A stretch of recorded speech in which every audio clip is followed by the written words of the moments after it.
Welcome once again to Jesus or Muhammad. Yesterday we were discussing a very interesting topic. We were discussing some claims by Yusuf Estes in defense of Islam, and we saw last night that Yusuf Estes takes a very important question. What about the violent passages in the Quran that talk about fighting and subjugating the Jews and Christians?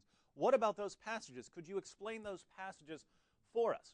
And we saw that Yusuf Estes, one of Islam's most popular speakers nowadays, changed the question deliberately, obviously. He changed the question to, why does the Quran command Muslims to kill all Jews and Christians? And he says, well, it doesn't teach that.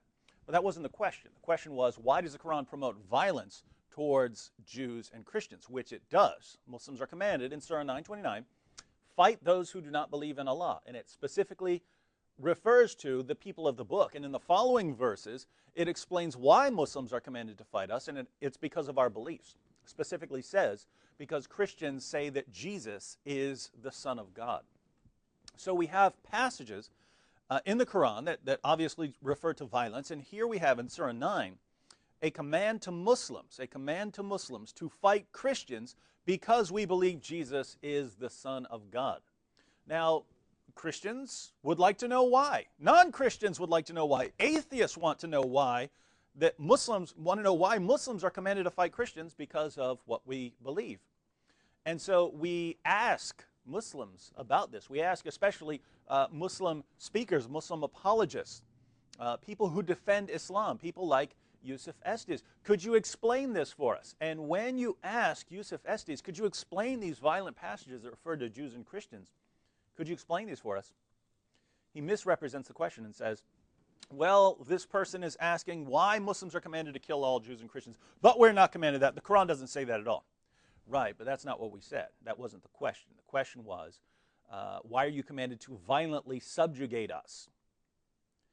And he doesn't answer that. And you saw last night, if you were watching, he changed the subject. He went to Surah 2 of the Quran when Muslims weren't fighting against Christians or anything. Their main enemies were pagans. And he reads this passage from Surah 2 and says, you see, there's nothing in this passage about fighting Jews and Christians. Right, because the passage we're talking about is in Surah 9. Why did you avoid that passage and go to one that we're not asking you about that one, not when referring to Jews and Christians. And then he finished and said, I hope that settles things for you. Now, that's disturbing, and we should be wondering, was this just an isolated incident? Maybe Yusuf was having an off day. Maybe he was tired or something like that. Maybe that's why. He deliberately distorted all the facts, something like that.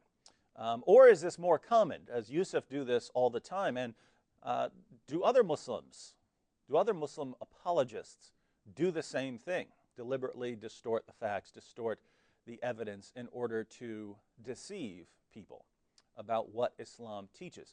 And I want to be clear here. When a Muslim, if I meet a Muslim on the street or a Muslim, in a coffee shop or something like that, and the Muslim tells me Islam is a religion of peace and Islam condemns violence and terrorism, I don't think to myself, hey, this person is trying to deceive me. So when a Muslim tells you something that you know is wrong and that Islam doesn't teach us, don't automatically think this person is trying to deceive you. Because lots of times, especially in the West, Muslims believe that Islam is peaceful. They believe that Islam is tolerant because they've been raised with Western values.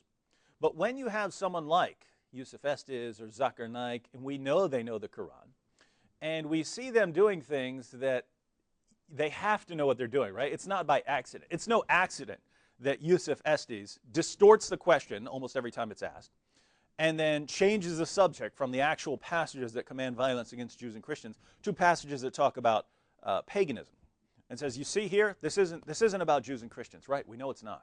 We know that's not. We're not talking about that. That can't be an accident.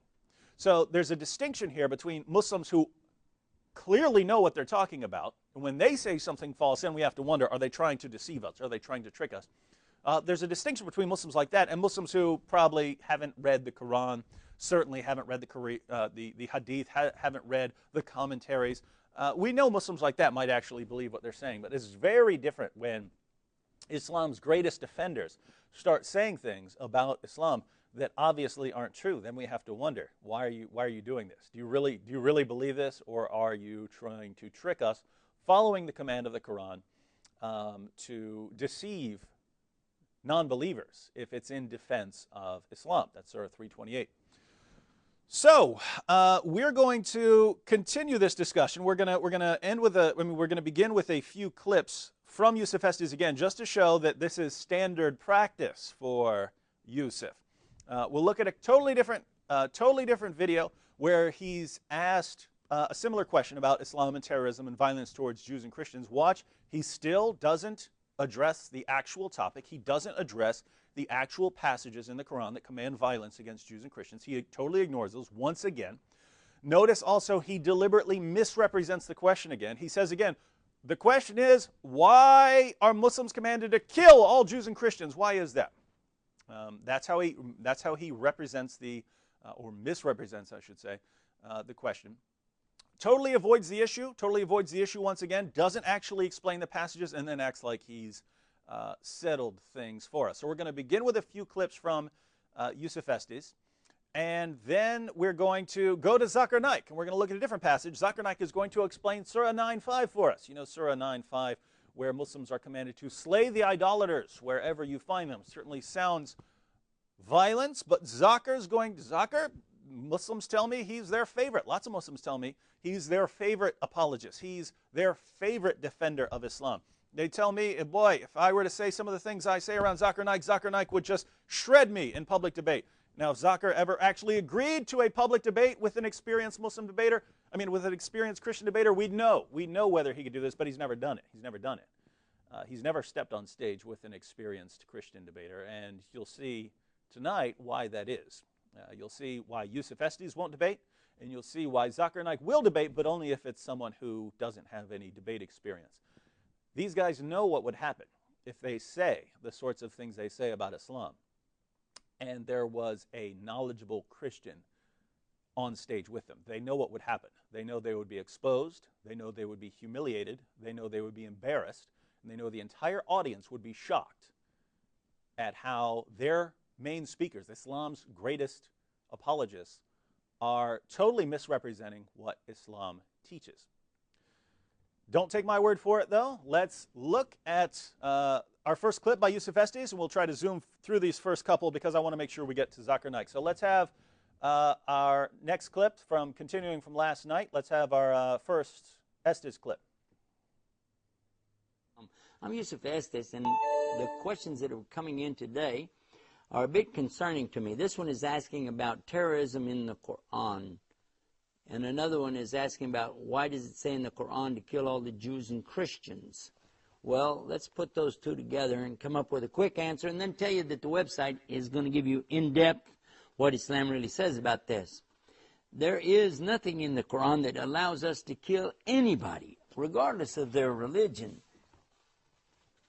Except what? Except for the guilty people who are doing something that is worthy of death. But other than that, if you kill an innocent person, this is as though you killed all of the human beings. That's in the Quran in chapter 5. It's very clear. It's very clear in the Quran. He says it's in Surah 5 in the Quran that if you killed one person, it's as if you killed all mankind. And he said this right after. He said, Islam doesn't allow us to kill anyone except people who deserve death. Now, I happen to agree. Islam doesn't allow Muslims to kill innocent people. Islam doesn't allow Muslims to kill people who don't deserve death. The problem is what we believe here in the West as Christians or Jews or atheists or whoever, what we believe is an innocent person in the sense of this person hasn't done something that people should come and kill him for, is very different from the position of Muhammad and his companions. And this allows people like Yusuf Estes to say, the Quran doesn't allow us to kill innocent people. True statement. But he knows how we're going to interpret that. We're going to interpret that as well. As long as you haven't killed someone else, you don't deserve the death penalty, right? As long as you haven't, hacked up a bunch of children or something like that, you don't deserve the death penalty. So we're thinking, oh, that's what you mean by innocent. And according to the Quran, that's total nonsense. According to the Quran, if you are an unbeliever, especially if you've been given the message of Islam, and you've rejected it, then you deserve death, and Muslims are commanded to fight you. Once again, don't take my word for it. We'll look at the Quran, and we'll look at maybe a passage or two from the Hadith. Let me read a few quotations, of course. Surah 9:29. Fight those who believe not in Allah. Notice what that verse just said. It didn't say fight people who are attacking you. It didn't say fight in self-defense. It said fight those who do not believe in Allah. This is fighting people based on what they believe. And this is the passage that specifically refers to Jews and Christians. And the passage continues and attacks us because of our beliefs. But we want to check this scripture by referring to other scriptures to make sure that we're interpreting this correctly. Surah 9, verse 73. O prophet, strive hard against who? Strive hard against who? People who are attacking you, people who are trying to kill you. Strive hard against the unbelievers and the hypocrites, and be unyielding to them, and their abode is hell, and evil is the destination. What type of fighting is Muhammad referring to here in Surah 9 when he is commanded to fight those who do not believe? Is he talking about debating? Is he talking about that kind of fighting, you know, a metaphorical fighting? Let's go to Surah 9, part of the context, part of the context of this surah. Surah 9, verse 111, surely Allah has bought of the believers their persons and their property for this. For what? That they shall have the garden. Okay, so now what are they going to do? Allah has done something for Muslims. What are they required to do in return? They fight in Allah's way. Well, what's Allah's way? Is it through discussion? Is it through debate?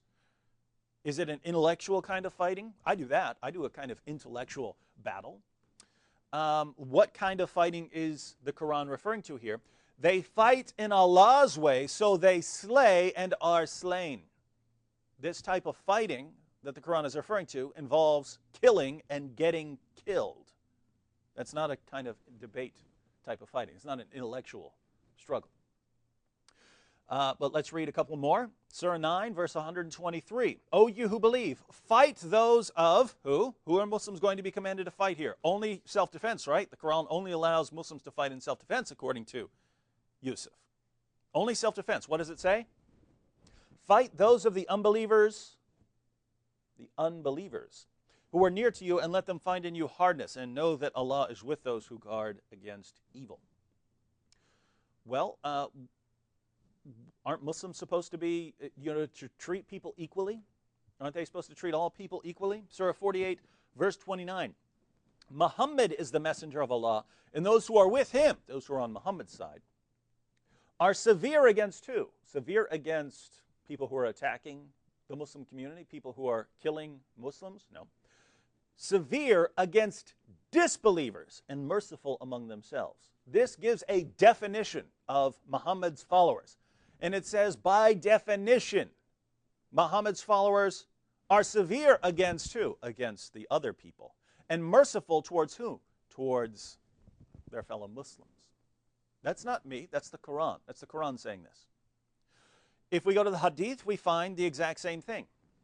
Sahih al-Bukhari, 6924.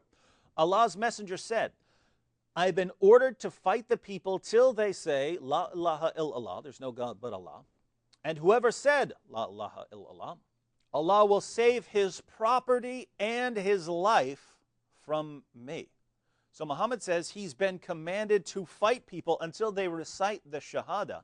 And he says if you do, then your life is safe from him.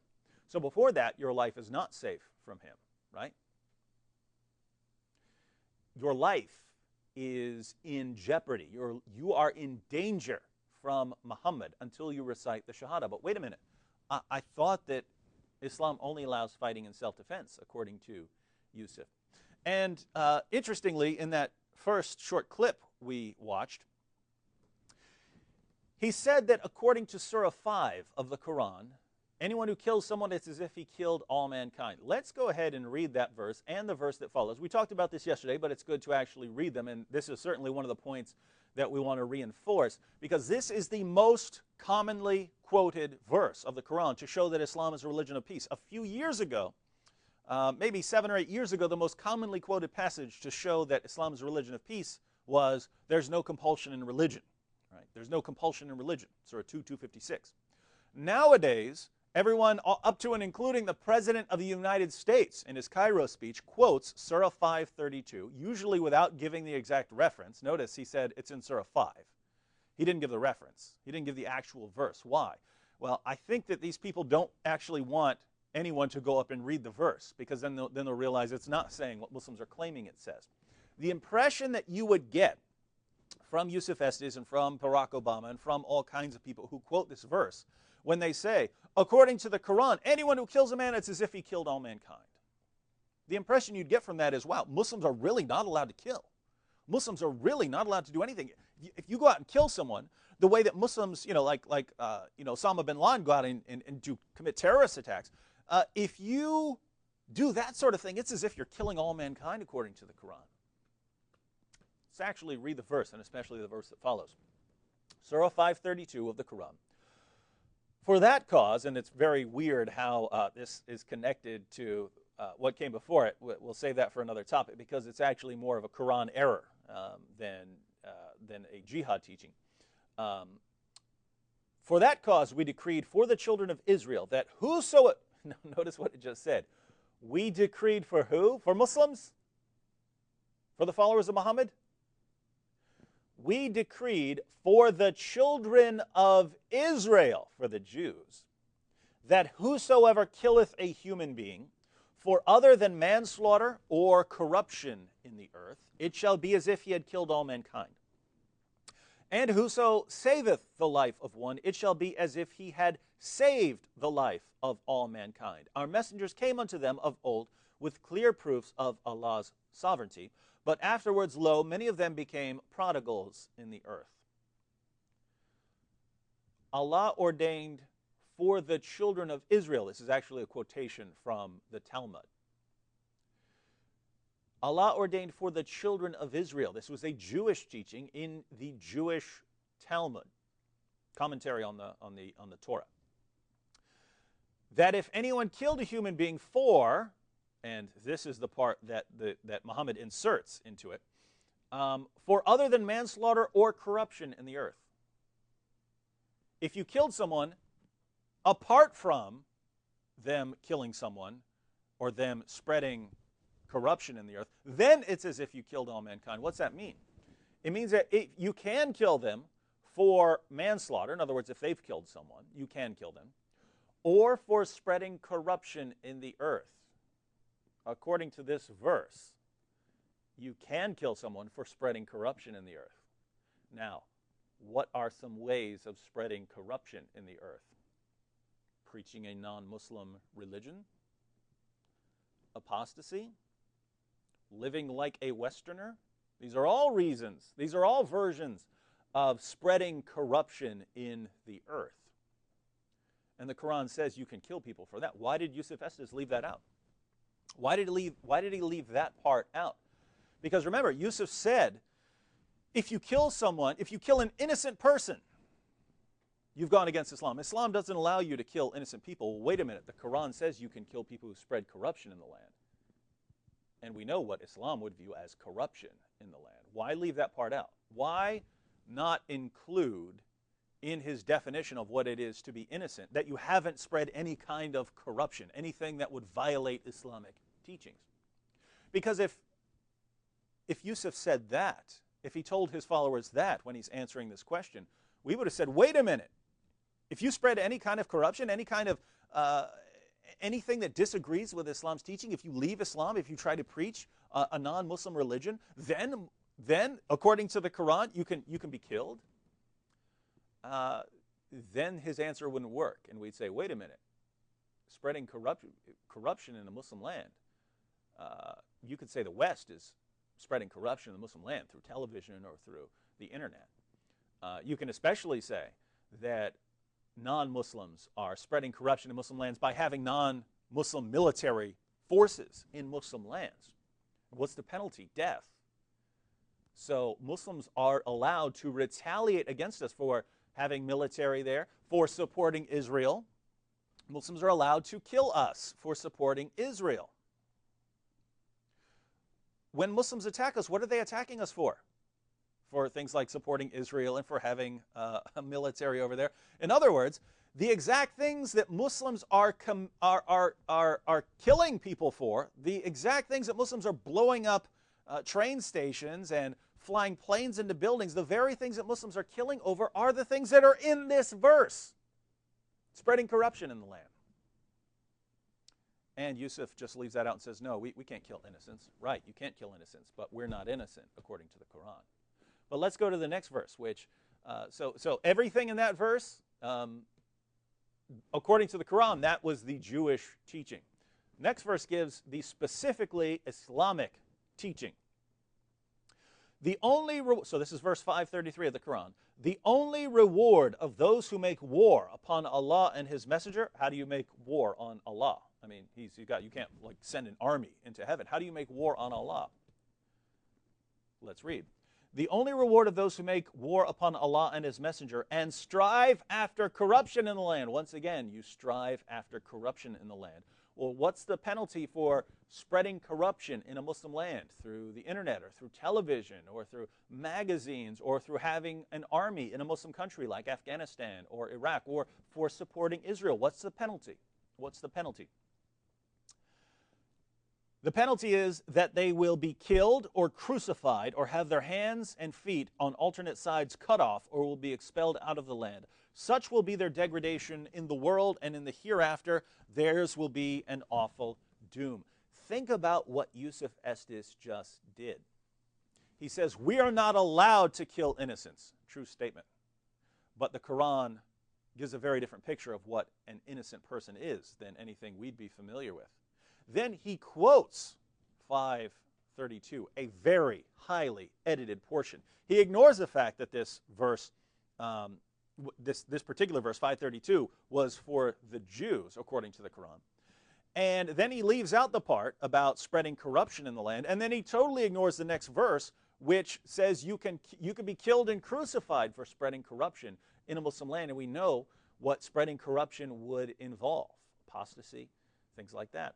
Spreading a non-Muslim religion, spreading immorality, having a non-Muslim military presence. In other words, all the things that Muslims are accusing us of and are attacking us and trying to kill us for are the very things this verse tells them to kill us for. Yusuf Estes ignores all that, and he quotes it and says, you see here, Islam is peaceful and tolerant. Is that an accident? Is that an accident that he did that? I don't see how. Again, if you were just a Muslim and you'd heard that the Quran teaches whoever kills someone, it's as if he killed all mankind. You've heard that over and over again from your leaders.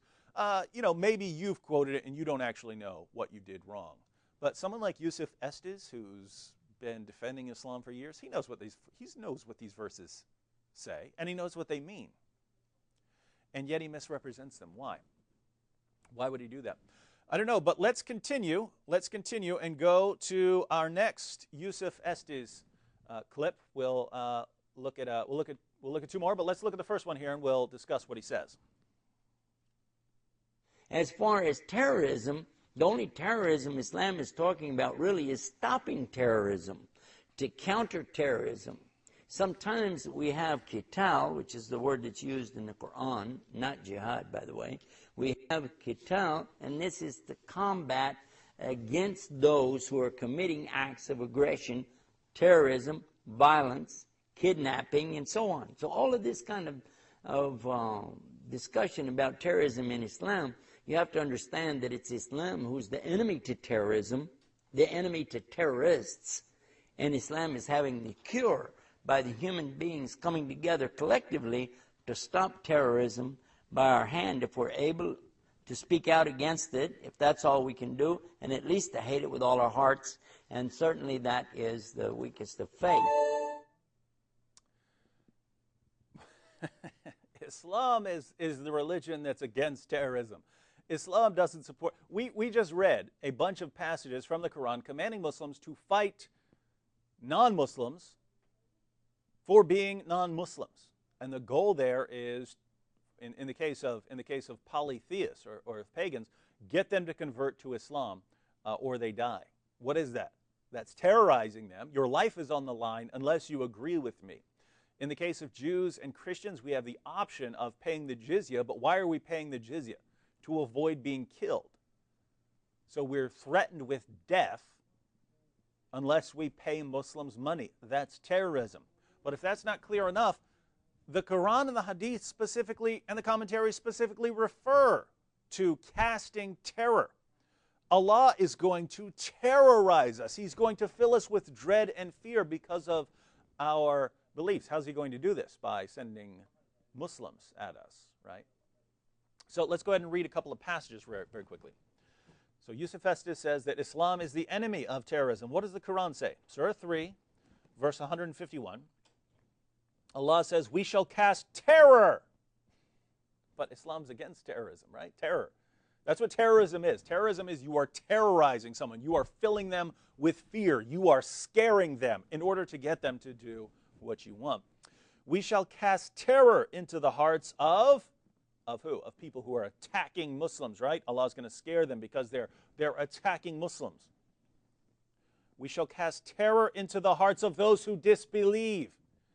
Allah is going to terrorize us at the hands of Muslims because of what we believe. So, we shall cast terror into the hearts of those who disbelieve. Why? Because they joined others in worship with Allah, for which He had sent no authority. Their abode will be the fire, and how evil is the abode of the polytheists and wrongdoers. My friends, how could this be any more clear that he's talking about unbelievers? He specifically says we are going to be terrorized because we associated partners with Allah. Not because we're attacking, not because we're doing anything else, not because of anything we might be doing except disbelieving. That's what the Quran says. If that's not enough, let me read Ibn Kathir's commentary. Islam's most respected commentator is Ibn Kathir. And he says, Allah next conveys the good news. This is his commentary on Surah 3 here. Allah next conveys the good news that He will put fear of the Muslims. This is fear of Muslims. And feelings of subordination to the Muslims in the hearts of their disbelieving enemies because of their kufr and shirk. And Allah has prepared torment and punishment for them in the hereafter. And he quotes the passage. And then he quotes a hadith in Bukhari and Muslim, where Muhammad said, I was given 5 things that no other prophet before me was given. I was aided with fear, the distance of 1 month. The earth was made a masjid and clean place for me. I was allowed war booty. I was given the intercession, and prophets used to be sent to their people, but I was sent to all mankind particularly. The first thing on his list of the 5 things he was given that no prophet before him, notice he admits, no other prophet was given terrorism as a means to an end. Muhammad says, I'm the one who was called to be a terrorist. And yet Yusuf Estes says Muhammad never taught such a thing. Well, let's read one more. This is from Sahih al-Bukhari. Allah's apostle said, I have been sent with the shortest expressions bearing the widest meanings, and I have been made victorious with terror. And while I was sleeping, the keys of the treasures of the world were brought to me and put in my hand. How was Muhammad made victorious? We already heard from him in another hadith, in a commentary of Ibn Kathir on a verse of the Quran where Allah says He's going to terrorize non-Muslims because of our beliefs. So, just to follow again, Allah says He's going to terrorize us because of our beliefs. How is He going to terrorize us? At the hands of Muslims. We're going to be afraid of Muslims. Muhammad says he is the first prophet, the only prophet, who's been given terror as a means, striking fear into people's hearts, as a means of getting what he wants, of doing God's will. And he says he's been made victorious with terror, striking terror into people's hearts. Yusuf Estes says, no, Islam is the religion against terrorism. His prophet says Islam is the religion of terrorism, and his prophet says it's the only religion of terrorism. That's what Muhammad said. So why on earth would we believe Yusuf Estes over Muhammad? Who speaks for Islam? Yusuf Estes? Or does Muhammad speak for Islam? And we have to ask ourselves again, why does Yusuf Estes deny that Islam supports terrorism when his prophet says otherwise, when the Quran says otherwise? Why? Does he just not know? Has he not read these sources? Has he not read the Quran? Has he not read Sahih al-Bukhari? Has he not read the commentary of Ibn Kathir? Has he not read the most basic fundamental works of Islam? Of course he has. So why is he saying otherwise? Surah 328, my friends, learn it. Muslims are not supposed to be friendly towards non-Muslims unless they're in a context where they can't violently subjugate the non-believers. That's when Muslims are allowed to pretend to be friendly, to pretend that Islam is a religion of peace. And that's exactly what we see Yusuf Estes doing. It should bother people. It should bother people. But he just becomes very popular. People who do this and who distort the facts about Islam become very popular in the Muslim world. All right, we have a caller. We're going to look at one more Yusuf Estes clip. We have a caller. Jabbar, are you there? Hello? Hey, what's up, buddy? Nothing. It's amazing. It's amazing. This show is amazing. I'm glad to see you again. Greetings from the Lord Jesus Christ. Yes. I just have to say about Yusuf Estes. He has to know that he has to be doing this on purpose. He has to be making all of what he's saying about Islam up on purpose. So, and as for Zakir, and also you need to get on to Zakir Naik because this could take a while. All right, yeah. Oh, go ahead. Yeah, I'm just saying that. Also, a saying about Zakir Naik, I have to say that he's a little bit more braver than Yusuf Estes because at least he's willing to debate people, but he still has some cowardice. He's still cowardly because he's still not willing to debate somebody's experience.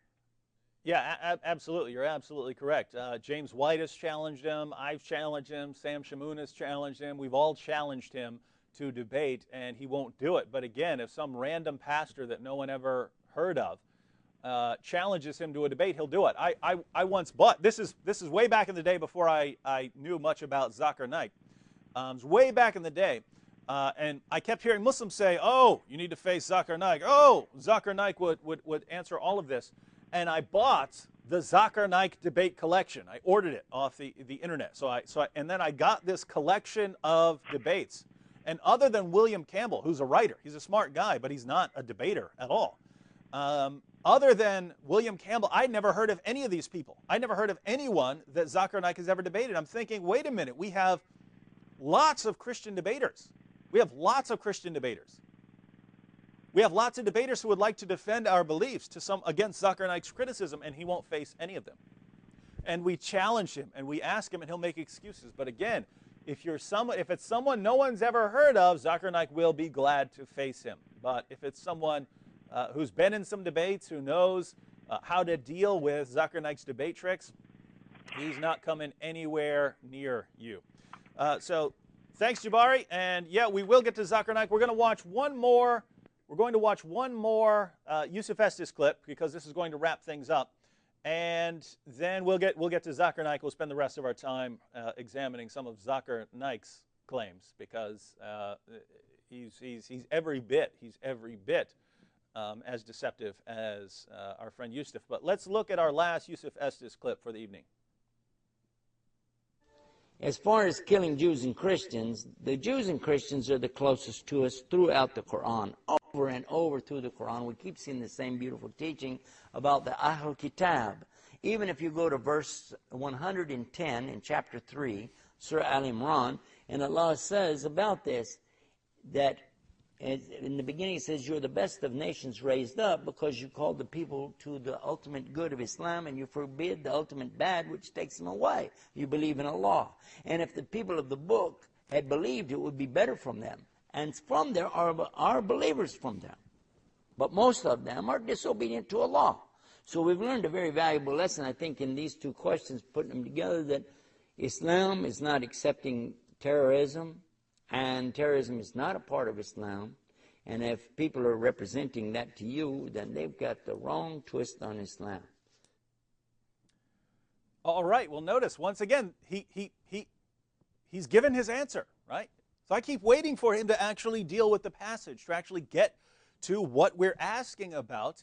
He doesn't manage to do it. What did he do here, right? So he gives his answer. He gives his answer to the question, what about the violence? What about the Quran's command to commit violence towards Jews and Christians? And what does he say?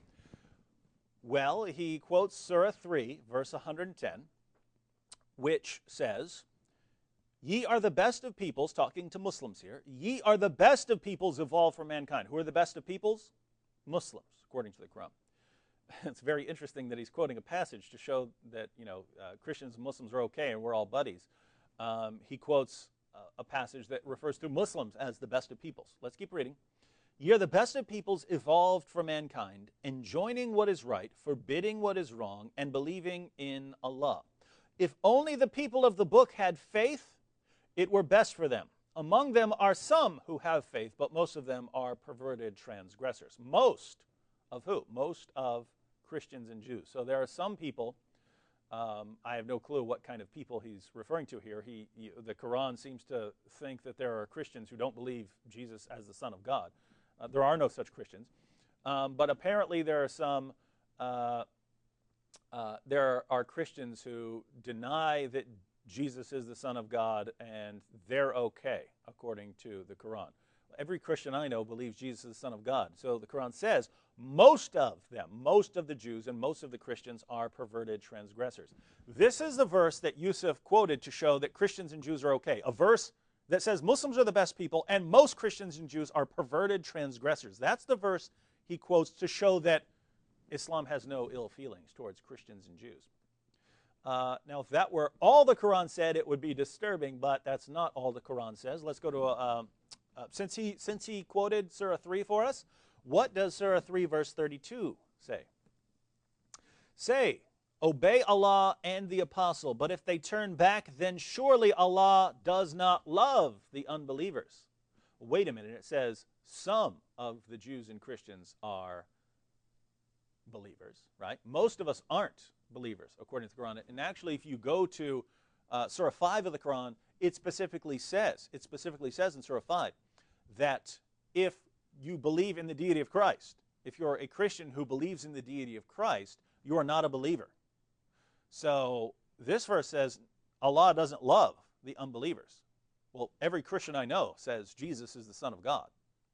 And according to the Quran, we're unbelievers. And according to the Quran, God doesn't love unbelievers.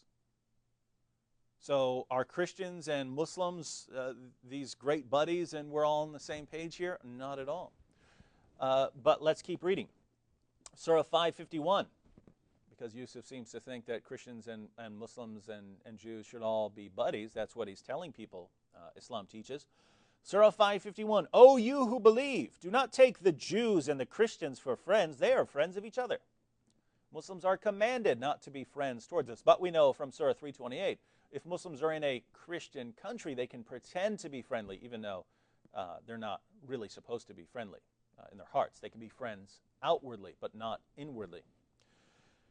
And since he's talking about what Islam teaches about Christians and Jews, how could he avoid Surah 98 verse 6? He quoted Surah 3 verse 110, which says Muslims are the best of peoples. Why not quote Surah 98 6, which specifically says what the status of Jews and Christians is? Surah 98 verse 6, "Verily those who disbelieve in the religion of Islam, the Quran, and Prophet Muhammad from among the people of the scriptures," that's Jews and Christians, "and al-mushrikun," that's the polytheists, "will abide in the fire of hell. They are the worst of creatures." According to the Quran, Muslims are the best of peoples. According to the Quran, anyone who's an Orthodox Christian is the worst of creatures. We're lower than rats. We're lower than pigs, according to the Quran. We are the worst of creatures. Why didn't Yusuf point out what we actually, why didn't he point out what the Quran actually teaches? People are asking him, right? He's supposedly answering questions. Why does the Quran teach these bad things about Jews and Christians? His response is to misrepresent it. He quotes Surah 3, verse 110. Oh, it says that some Christians are believers. What about the Christians like me who believe in actual Christian doctrines? It says we are the worst of creatures. Muslims are the best of peoples. We are the worst of creatures. Again, lower than any disgusting animal you could think of, any worse than insects. We're the worst. And why is Allah that concerned about what we believe? Well, because that's the worst thing you could do in Islam. It's shirk. That's worse than killing someone, committing shirk. And let's look at the result of this. So Muslims are the best of peoples. We're the worst of creatures. Is Allah going to allow Christianity to spread? Is he going to allow us to go around preaching this message? What's the result? The result is that Muslims are commanded to fight and subjugate us and to silence us. That's what people are asking Yusuf Estes about. Could you explain this? And he totally tiptoes around the issue, never discusses the passage, goes to other parts of the Quran, misrepresents and distorts the Quran to act like we're all okay. What are Muslims actually commanded to do? Not according to me, not according to Yusuf Estes. According to Allah in the Quran, Muslims are commanded to, Surah 9:29, fight those who believe not in Allah nor the last day, nor hold that forbidden which hath been forbidden by Allah and his messenger, nor acknowledge the religion of truth, you don't acknowledge Islam, from among the people of the book, that's Jews and Christians, until they pay the jizya with willing submission and feel themselves subdued. So Muslims are commanded to fight us and subjugate us and force us to pay tribute, and we will be in a state of subjugation where we don't go around preaching our views. Why are Muslims commanded to do this? Next verse. The Jews call Uzair a son of God, and the Christians call Christ the Son of God. That is a saying from their mouth. In this they but imitate what the unbelievers of old used to say, Allah's curse be on them, how they are deluded away from the truth. Next verse, they take their priests and their anchorites to be their lords in derogation of Allah, and they take as their Lord Christ, the Son of Mary, yet they were commanded to worship but one God. There is no God but He. Praise and glory to Him, far is He from having the partners they associate with Him. Fain would they extinguish Allah's light with their mouths. This is talking about what we preach, the beliefs we share with other people with our mouths. Fain would they extinguish Allah's light with their mouths, but Allah will not allow, but that His light should be perfected, even though the unbelievers may detest it. It is He who hath sent His messenger, Muhammad, with guidance and the religion of truth to prevail it over all religion, even though the pagans may detest it. So Allah is not going to allow us to extinguish His light with our mouths. He sent Muhammad to prevail His religion over ours, to subjugate us so that we can't go out preaching these false views. I'd love to know what Yusuf Estes has to say about that, but whenever people bring it up, whenever people bring these passages up, what does he do? He makes up a fake question that we're not asking. Why are you commanded to kill and slaughter all Jews and Christians? And then he ignores that, and then he ignores what the Quran actually teaches. He goes to different parts of the Quran, and he just makes up everything. Oh, Christians and Jews are fine according to Islam. Really? That's your position? So this, we watched an entire response from Yusuf Estes yesterday, and we watched an entire response from him today, asking the same kind of question. What about fighting? What about fighting the Jews and Christians? He did the exact same thing both times. So is this accidental? Does Yusuf Estes has he just skipped Surah 9? Does his Quran not have Surah 9 in it? Or is he deliberately avoiding these passages because he doesn't want us to know about what the Quran actually teaches? Now, Yusuf Estes has been repeatedly challenged to debate. Do you now have an idea of why he won't get on stage? Yusuf Estes is very good at what he does, and so he likes a platform where someone gets to ask a question, he gets to misrepresent the question, misrepresent the criticism, and then spout a bunch of nonsense that doesn't actually deal with the issue. But if people in the audience, if people who are listening to him don't know what the Quran actually teaches, they think he's given some great answer. They think he's responded to the issue, and he hasn't. That's the sort of atmosphere, that's the sort of environment that Yusuf Estes is comfortable with.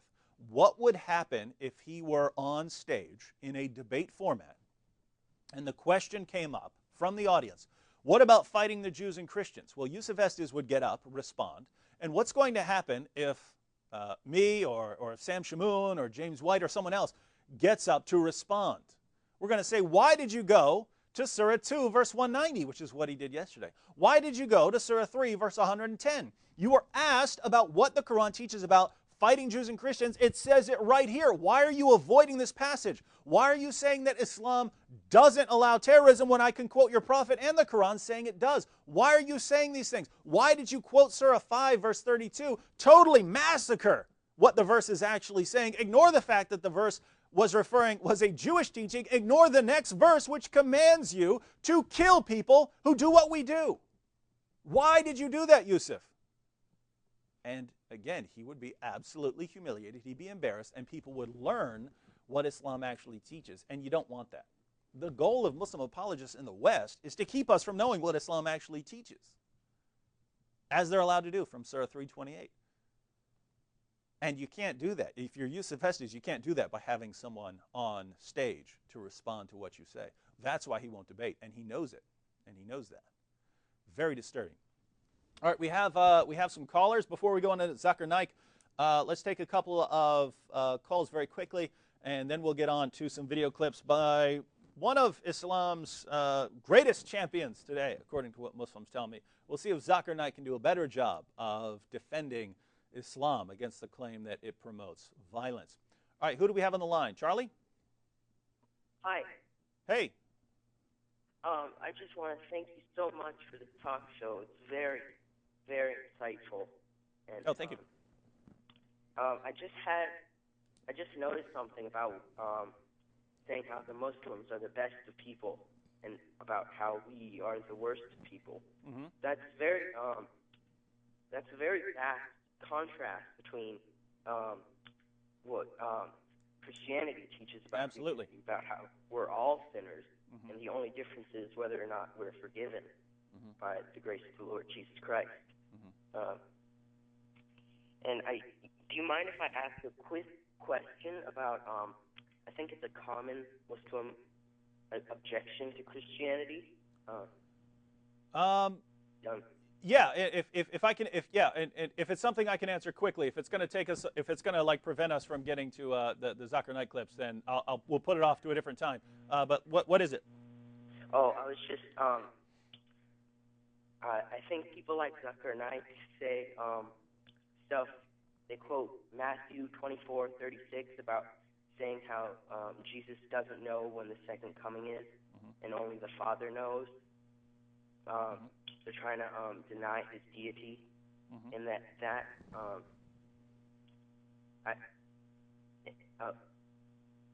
if you know what I mean. Yeah. Or, I don't know if that was going to be too long or. No, I'll give a quick response to that. Oh, thank you. Let me just pull the passage up so I can read it for everyone. All right. All right, so we have, well, first of all, your comment was right on. And it's very important to keep in mind the contrast between what Islam teaches about believers and non-believers versus what Christianity teaches about believers and non-believers. In Islam, since in Islam, God doesn't love you first. God loves you after you've done a bunch of good things and you've believed in him and you've cast aside false beliefs and so on. Then God loves you. Well, guess what? Now he loves you because of all these good things you're doing. So it's you. You're the good person, right? So in Islam, if you're a believer, you're a good Muslim, well, you're the best of people. You're the best of people. If, on the other hand, you're a Christian, you're committing the worst possible sin by not believing in Allah correctly, you're believing in Jesus as the Son of God and so on, then you're the worst of creatures because you're committing the worst possible sin. The reason you're the worst of creatures is, you know, a rat or a pig doesn't know any better, right? The rat or the pig or the cockroach or whatever hasn't been given true revelation and then rejected it. But Christian, they're not capable of rejecting the truth or of associating partners with God, of committing shirk. They're not capable of it. So they're somewhere in the middle. But Christians who say Jesus is the Son of God, we've actually committed the worst possible sin, a sin that animals just can't do in that way. So we are worse. We're worse than them because we had the opportunity to believe correctly and we didn't do it. So we were these horrible things. But if you contrast it with Christianity, if Muslims out there who don't know what we believe, we are taught we're all sinners. We are all worthy of judgment. We all deserve to be punished by God. And when God forgives us as Christians, it's not because of what we've done. It wasn't that we went out and did all kinds of things for God and then he started liking us. God forgave us, not because of what we've done. It's through grace. It's not something that we earned. We didn't earn God's forgiveness. God gave it, and we didn't deserve it. So Christians don't look around and say, oh, I'm much better than him. That's condemned. That sort of attitude, I'm great, other people are bad. That's what the Quran teaches about Muslims, right? Muslims are good, other people are bad. That attitude is strictly condemned in the Bible. We don't look around and say, oh, I'm a good guy and everyone else is bad and evil. Not at all. We're all sinners in need of salvation. We are saved not because of ourselves. We are saved because of what God has done for us. Now, on the objection, this is Matthew chapter 24, verse 36. And you can see why a Muslim would appeal to this, but let's look at what Jesus actually says. He's talking about Judgment Day, right? So he's talking about when the end is going to come. So he says, truly I say to you, this generation will not pass until all these things take place. Heaven and earth will pass away, but my words will not pass away. But of that day and hour no one knows, not even the angels of heaven, nor the Son, but the Father alone. For the coming of the Son of Man will be just like the days of Noah. For as in those days before the flood they were eating and drinking, marrying and giving in marriage, until the day that Noah entered the ark. And they did not understand until the flood came and took them all away. So will the coming of the Son of Man be. Now, the objection here is Jesus says he doesn't know the day of the final judgment. So, obviously, God is all-knowing, right? God is all-knowing. He's omniscient. He knows everything. But Jesus here says he doesn't know something. And since Jesus says he doesn't know something, obviously he can't be God, because there's nothing that God doesn't know. God knows everything. That's the claim against this passage. Now let's look a bit more closely and let's take it in the context of Christian theology. First of all, very important to note what this verse actually says, because Jesus establishes a hierarchy here. He sets out some levels here. Of that day and hour, no one knows. No one, referring to people, right? So he's talking to all these people. Of that day and hour, no one knows, so no man knows. Not even the angels. So he's saying no human beings know. Not even the angels, nor the Son, but only the Father. So before we even consider what this means in the light of Christian theology, where is Jesus on this hierarchy? No people know, no men know, no angels know, not even the Son, only the Father. So Jesus is putting himself, right here at the beginning, above men and above angels in the context here. So right away, if Muslims are pointing this and say, you see, this confirms Islam, according to Islam, is Jesus better than all other human beings, even greater than the angels? Not according to Islam, he's not. Not according to Islam. So Muslims should be very disturbed by this passage, not quoting it to show that Islam is correct. But we have to ask ourselves, we're still left with the question, why does Jesus say he doesn't know something?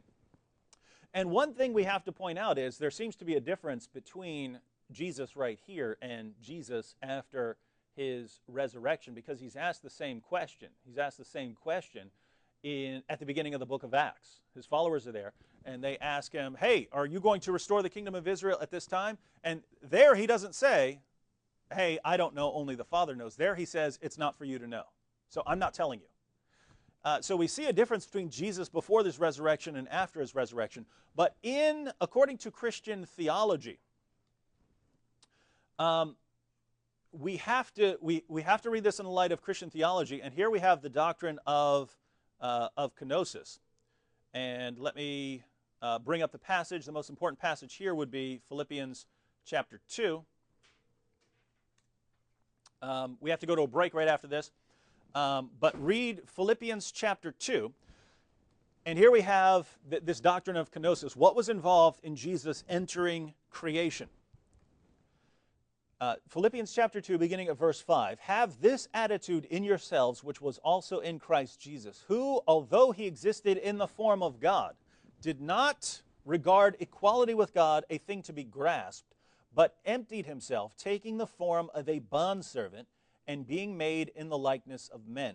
Being found in appearance as a man, he humbled himself by becoming obedient to the point of death, even death on a cross. So here you have Jesus laying aside his glory to enter into creation. And if Muslims want to say, well, that's the Apostle Paul, if you'd prefer one of Jesus' apostles, the Apostle John says the exact same thing in the first chapter of the book of John, where he says, in the beginning was the Word was with God, the Word was God. Says the Word created all things, and then goes on to say the Word became flesh. The Word became flesh and dwelt among us. And also later on in the Gospel of John, you have Jesus telling his followers, you should be glad that I'm leaving because now I can go back to the glory I had before the foundation of the world.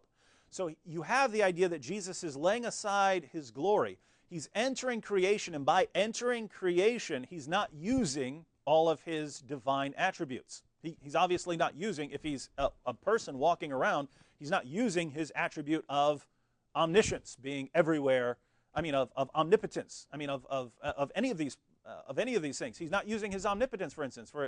If Jesus needs food, he gets food. He doesn't just use his omnipotence. He was even invited to do that by Satan. Hey, you're the Son of God, tell these stones to become bread. He didn't do it.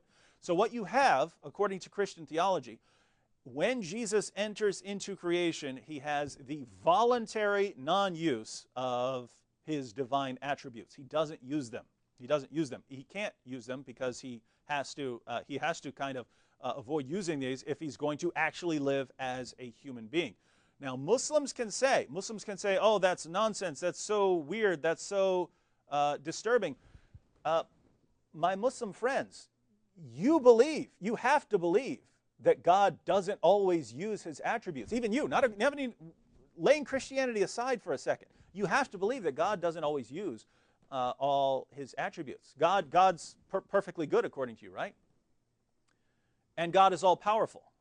So God could, according to Islam, make everyone do exactly what he wants. God could make us all believe in him and not commit shirk, right? But he doesn't do that. He doesn't do that. What's he doing? He's not using an attribute that he could use. He's not using an attribute. He's not using his perfect power to get something that he wants. He's voluntarily not using that power. Well, it's on a different level because we believe Jesus enters into his creation and lays aside the use of these attributes. But it's kind of a similar idea. God doesn't have to use his attributes, and Jesus, when he's in this world, doesn't use his omniscience to know absolutely everything that only God would know. So that's the answer. Again, Muslims can deny it and say it's nonsense, but that's what Jesus claimed. That's what the Bible claims about him. That's what the Bible tells us. So that claim, he doesn't know something that God would know, makes perfect sense in the light of Christian theology. But we can totally ignore Christian theology, pick out one verse, pretend that it supports Islam when it obviously doesn't because it puts Jesus higher than the angels. It's very easy to do that, but when you look at it as the total package here, when you look at Christian theology, it makes perfect sense, right? If Jesus is entering into creation, not voluntarily not using some of his attributes, then if you ask him something that would require him to use his attributes, yes, say, I can't do it. Because in entering into creation, he volunteered not to use those attributes. A Muslim can say, I don't believe that. A Muslim can say, I reject that. But the claim is that this doesn't fit in with Christianity. The claim is this refutes your belief. It doesn't refute our belief. It fits in perfectly with our belief. And so if Muslims want to say that Christianity is false, they're going to have to come up with some other ground because that verse fits in perfectly with what Christians believe. All right, we have to take a quick break. We'll be back in just a moment with some clips from our good friend Zakir Naik here on Jesus or Muhammad. Are you a Christian who loves watching ABN shows? Are you eager to make a video and post it online and see it reach millions of Middle Eastern people? Or are you a Muslim who wants an outlet to ask questions, make comments, or post video responses to Christian evangelists and apologists? Well, ABN Tube has it all. ABN Tube is an extended media outlet of ABN TV Ministry. We've gotten an overwhelming response from viewers of ABN to launch a media outlet for people like you to upload your own video responses to some of the clips we have online, whether on abnsat.com or on our ABNsat YouTube account. Our goal is to bring to light any and all lies about false religion through media, to create an open dialogue about religion among people of different faiths, and to gear them to the truth of Jesus Christ. Please visit our site at www.abntube.com. Thank you.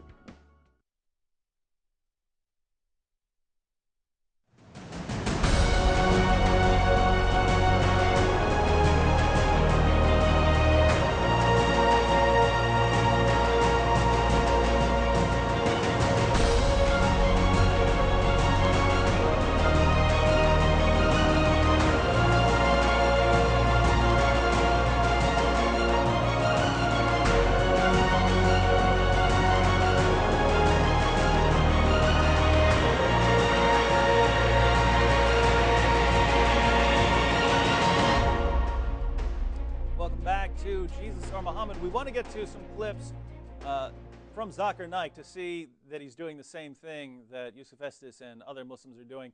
But we have calls. I don't want the calls to build up, so I'm going to take a couple of calls very quickly. I'm going to ask everyone to keep the questions short and try to stay on the topic, because we have less than an hour left. So if we start changing topics, we're going to run into some problems. We're not going to get to the clips. I at least want to get to a couple of the night clips. So let's go to callers real quick. Who do we have on the line? Hello. Hello. Hello. Praise the Lord, brother. Good morning. About Zakir Naik, as topic yesterday, I've seen many of his clips, very disturbing. Again, when it comes to debates, even Christians from the audience have asked him to debate, and he says he wants 10,000 people, at least Christians, in the audience for him to agree to a debate. And that's, again, ridiculous. If Christians want to debate him because they have the truth, if he thinks he has the truth, why does numbers have to matter? Why does he need 10,000 people?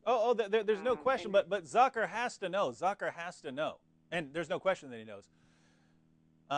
In the West, 10,000 people don't show up to a debate. You'd have to rent like a football stadium or something like that. He knows no Christian debater. He knows James White or Sam Shamoun or me. We're not going to rent the Superdome or something like that to have a debate. We'd have a debate. We'd have it in a setting that could fit maybe 1,000 or 2,000 or something like that, like a big church. We'd record the debate, and then tens of thousands of people would watch it. They'd watch it online. But Zakir Naik is putting this challenge out here. Oh no, only if you get something, only if you can guarantee 10,000. Really, I have no idea how you'd even do that, right? So suppose you did rent the Superdome. How can you say this number of people is going to show up? How can you even say that? He knows we can't, and so he's putting out this kind of ridiculous challenge. And he's been in debates before where he didn't have that many people. Why is it that when he's challenged by actual debaters, suddenly this rule comes into play that he doesn't care about? Again, if some random pastor challenged him to a debate, he'd be ready to do it. If an experienced debater challenges him, suddenly this rule comes into play. But you're absolutely right. If he's concerned about the truth, let's suppose one person was at the debate. Does he not care about that one person? Does he not want that one person to believe in Islam? Does he not want to expose Christianity for that one person? What about 200? What about 500? What about 1,000? Zakir Naik goes around in the West all the time. He speaks in all kinds of places where there are 50, 100, 200 people there. Why is it that as soon as someone challenges him to a debate, I'm sorry, I don't go unless you've got a football stadium full of people? Absolute cowardice on his part. Yes. Want to continue? Yes. So in the same clip, I think, and he said, "Why should I make you famous?" As in, he thinks he's famous. It's like Yusuf Estes is saying this, that according to Quran, Muslims are the best of people. Why should he be worried about making someone else famous? He should be self-sacrificing, right? So he shouldn't really worry about that. Again, just contrast between the program Jesus or Muhammad and his show, as in his when he speaks. You put a question out, and if anyone has a real answer, you take the full answer, and if any doubt, you get to the bottom of it. You give them a full opportunity to talk. On the contrast, when someone in the audience of, Zakir Naik shows, if they have the real answer, he changes it. He puts them behind the queue. He humiliates them.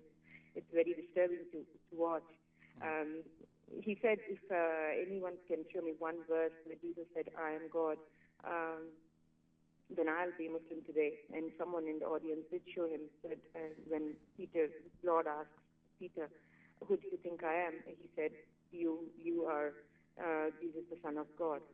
He said, and Jesus accepts that statement. So, obviously, that is showing that he is Son of God. And he said, that doesn't meet my criteria. So, well, he changed the subject again. Just two other things. This is off topic, so you don't have to answer me today. I'll just, if you just keep it in mind and maybe answer later. If shirk is unforgivable sin in Islam, how can a Christian ever be converted to Islam? It's just unforgivable by Allah, so he can never be converted to Islam because there's no opportunity, there's no chance to repent of shirk. So I just don't know the answer to that. And just yesterday's and today's program, when can we watch them on YouTube or anywhere? When can we watch what? When can we watch what? Yesterday's and today's. This is from Muhammad. If you go to ABN has a YouTube page, and they post all of these shows on their YouTube page, so they are available on YouTube. If you go to ABN's site, they have links to their YouTube page, and so I think they actually have a separate page for Jesus or Muhammad. So I know the episode from yesterday is already posted, so you can watch them there. Let me answer your question very quickly as far as shirk being unforgivable. Because you have passages of the Quran which refer to shirk as unforgivable, and then obviously people are forgiven of shirk because Muhammad's companions were polytheists. They were pagans before they accepted Islam. So they were committing shirk. How is this possible? The general way of reconciling this is that shirk is unforgivable if you don't repent of it before you die. So any other sin, according to this view, that you commit before you die, Allah might just forgive you for it. Right? So if you go around killing 1,000 people and you die, Allah might decide to forgive you because according to the hadith, Allah can take the sins of Muslims and put them on the backs of Jews and Christians. So Muslims, according to this view, can commit all kinds of sins, and Allah is going to punish the Jews and Christians for those sins. So He can forgive all of those sins. But the sin of shirk, because you're not a Muslim, now you're something else. You're a Christian or you're a pagan or something like that. That He's not going to forgive you for. So the idea is that's unforgivable if you don't repent of it. Other sins, even if you don't repent of them, Allah might forgive you. And so again, the disturbing part about this is you can, if this is correct, you can do all kinds of sins, and Allah might just let you go. And Muhammad even said, in Sahih Muslim, people will come on the judgment day, referring to Muslims. Muslims will come before him on the judgment day, some of them with sins as heavy as a mountain. And Allah will put a Jew or a Christian in their place in hell. So Allah will punish Jews and Christians in the place of Muslims who have sins as heavy as a mountain. So really, really bad sinners. That's some very interesting stuff. As far as going back to what you said about Zakir Naik saying, why should I make anyone famous? Debating Naik does not make you famous. I bought the Zakir Naik debate collection. I had not heard of anyone there except for William Campbell. And William Campbell, I wouldn't say is famous. I know who he is because I'm involved in apologetics and I have his book on science and the Quran. But if you go up to a person on the street or even a person who's involved in debate, lots of people won't know who William Campbell is. So I don't know of anyone that Zakir Naik has ever made famous. He's not making people famous because he's not debating anyone that anyone's ever heard of. He's debating people that are with the exception of William Campbell, I've never heard of any of these people. So what we have here, again, is just an excuse. Zakir Naik would view the things I'm saying about Christianity as false. And I'm telling them all kinds of people. Muslims watch this show. Muslims are watching this show. And according to Naik, they're being deceived, right? The Muslims are being deceived. Christians are being deceived by me because I'm criticizing Islam and I'm defending Christianity. Why would he not want to expose me and end my credibility? Why would he not want to come on there and expose me, and then I would not have any kind of influence? Why would he not want to expose James White? Why would he not want to expose Sam Shamoon? Why wouldn't he want to do that? End our influence. And the answer is because he knows what would happen. He knows that the little, cute little answers he gives when he's alone on the microphone would be obliterated by someone who actually knows about Christianity and Islam. So thank you, sister, and thank you for watching. Let's go to the next caller, and we'll take two more callers real quick, and then we'll go to a couple of clips. All right, who do we have on the line? Hello? Hello. Brother David? Yeah, how's it going? Okay, I have comments I'd like to share with you. Okay. I was reading about the history of Muhammad and Islam. Okay. And I found that Muhammad spent the first 20 years of his trying to spread his message in Mecca, and he had only 60 followers in 20 years in Mecca, peacefully.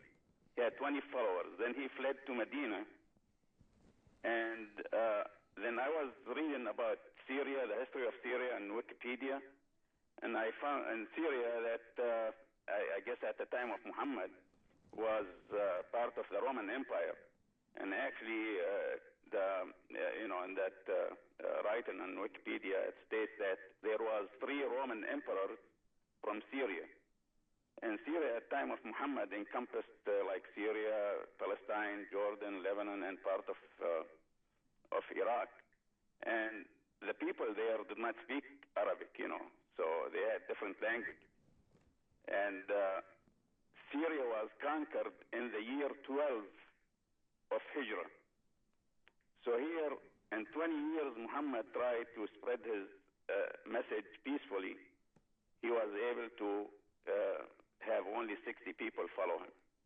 And in 12 years after his hijrah to Medina, he conquered Arabia, which is now Saudi Arabia, all Arabia, and conquered the surrounding countries. And those people in the surrounding countries did not speak Arabic. So you could imagine the Muslim invaders invading these neighboring countries who did not speak their language. And I doubt even the Muslim invaders knew enough about Islam, because only few people knew the Quran or Islam. I think the only part about Islam they knew, those invaders, were Surah Al-Anfal, which is the spoil of war. I think that was their only motivation, that Muhammad will get 1/5 of the spoils and the fighters will get 4/5. I think that was their only motivation. And, in 12 years, he conquered all these countries, and, that wasn't peacefully. Because peacefully, he was only able to get only 60 people. And Arabic language has not become official like in Syria until the year 70 of Hijrah. That's after the transfer of the seat of the caliph from Arabia or from Mecca to Damascus. So, when they talk about peace for religion, people have to go back to the history and see how did Islam spread. Well, you're absolutely correct in what you said, except for maybe a little bit of the dates, but your overall point, absolutely correct. The general timeline here, most people would say Muhammad's born around 570. He receives his first revelation around 610. For a while, he doesn't preach Islam publicly. He preaches it in private, to his wife or to his relatives or to his friends. But he doesn't go out publicly proclaiming Islam, publicly condemning the religion of the polytheists. He couldn't spread it the way he did when he moved to Medina. Oh, yeah. There's no question. So around 610. He So had to do it, just. I mean, if we take Christ for instance, Christ, he was on this. I mean, he tried to spread his message in 3 years. Mm-hmm. And when he died, he had about 120 true believers. Even though he made miracles, he fed 4,000 one time, 5,000 another time. He showed miracles, raised the dead, and all this. I mean, it's not easy to change people's religion and faith and heart. But what Islam criticized and the Quran, that Jesus did not die and did not get crucified. Mm-hmm. If Jesus did not rise from the dead, Christianity would be dead. Mm-hmm. I mean, Christianity was spread because Jesus died and rose from the dead, and all those people who saw his miracles and did not believe, now they believe. Mm-hmm. So Christianity spread after the death and resurrection of Jesus. Mm-hmm. And brother, that's very important what you just pointed out. Christianity spread. So Jesus preaches for 3 years in public.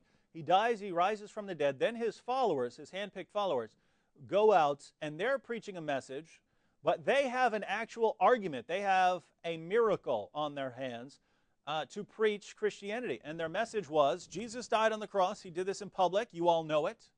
And he rose from the dead. We're his witnesses, and we actually have a list of over 500 witnesses who saw him risen from the dead. So they have evidence. They have evidence. It's a public. We have a public event, and we have a miraculous resurrection with numerous witnesses willing to be killed, and will not renounce this belief. That message spread rapidly. You start having thousands of people converting throughout in the book of Acts. People are, Peter's first sermon, thousands of people convert to Christianity, and then they go out. It spreads over the Roman Empire, and Christianity within 3 centuries, takes over the Roman Empire, right. The most powerful empire the world had ever seen. Christianity takes it over without shedding one drop of blood. Now, to go back to your point about Mecca and Medina, Muhammad preaches, depending on the source, the hadith will say either 10 years or 12 years. We'll say 12 because, in general, they would date Muhammad's first revelation at 610 and the flight to Medina in 622. So we'll say 12 years Muhammad preaches in Mecca. And the numbers vary. Some will say 60, some will say 100. Let's say 100. He gets about 100 followers after 12 years of preaching. So this isn't exactly a Billy Graham crusade, right, where you have thousands of people converting. So after years of using his argument, and his argument at that time was, look at my wonderful poetry in the Quran. Isn't it obviously from God? He didn't win followers. So, think about it. If he gets 100 over a period of more than 10 years, he's averaging less than one a month. He's averaging less than one convert per month. He eventually leaves Mecca. He goes to Medina, and 8 years later, just 8 years later, so he preaches for 12 years, wins, let's say, 100 converts. 8 years later, he marches into Mecca at the head of an army of 10,000. So that's not even all the believers. Not all believers were fighting, and this isn't including the men. He already has, let's say, 20 or 30,000 followers. What happened between Mecca and Medina? The message changed.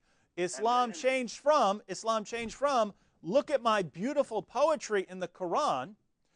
The message changed to, let's go out, we'll conquer the unbelievers, we'll fight them, we'll subjugate them, we'll rape their women, we'll take all their treasures, we'll do it to everyone, we'll do it to the Romans, we'll do it to the Persians, we'll take all their stuff, we'll get rich, I'll give you stuff, you will split the war spoils with me, and if you disagree with me, I'm going to kill you, so make your choice. That message spread like crazy, and that spread all the way to Spain. Within a few generations, had spread all the way to Spain in the west, and had spread all the way to India in the east. And it would be surprising if that kind of message didn't spread. But you're absolutely correct. We see the contrast between the way Christianity spread, which is based on a miracle. We see the way that Islam spread, based on appealing to people's worst desires, their desire to ravish women, their desires for wealth and money, their desire to rob people and take what other people have worked for. And so Muhammad could say, as we saw, that he was made victorious through terror. He wasn't made victorious through preaching. He wasn't made victorious through hard work. He was made victorious through terrorizing people. So if you're an enemy of Islam, you are scared to death. And the message is, come, and if you join me, you'll get tons of stuff. And in the hereafter, you'll get the Houris, you'll get these perpetual virgins, and you can spend all eternity, deflowering virgins, because that's the sort of people he was trying to get in his army. Very disturbing, but I agree with you completely. Let's go to our next caller very quickly, and then we have to get to some clips because we only have about a half an hour left. Who do we have next? Manu. Hello. Yes, hi. How you doing, Manu? Good, thank you. Your point about chapter 5:32, it's a direct command toward those who wage war against us, and they try to do corruption on earth. Okay. That verse is actually talking about those who wage war against God and His prophets, because the word Yoharabun is the waging war.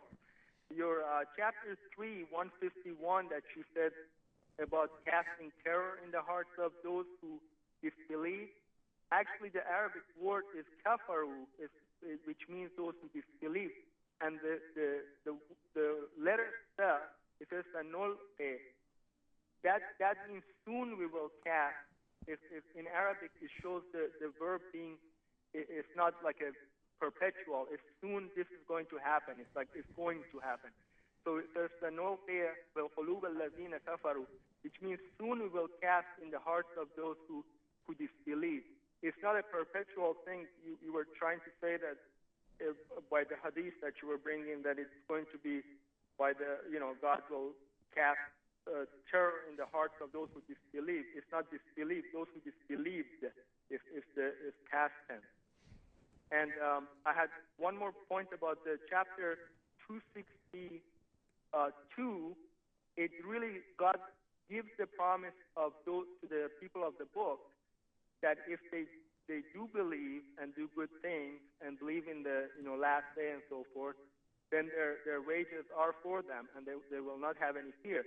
Chapter 98 of the Quran, it really puts that in contrast, meaning it gives the option in verse 7 saying that if they believe, they would be khair al-bariyah. Khair is the best of. They would become best of creation if they did.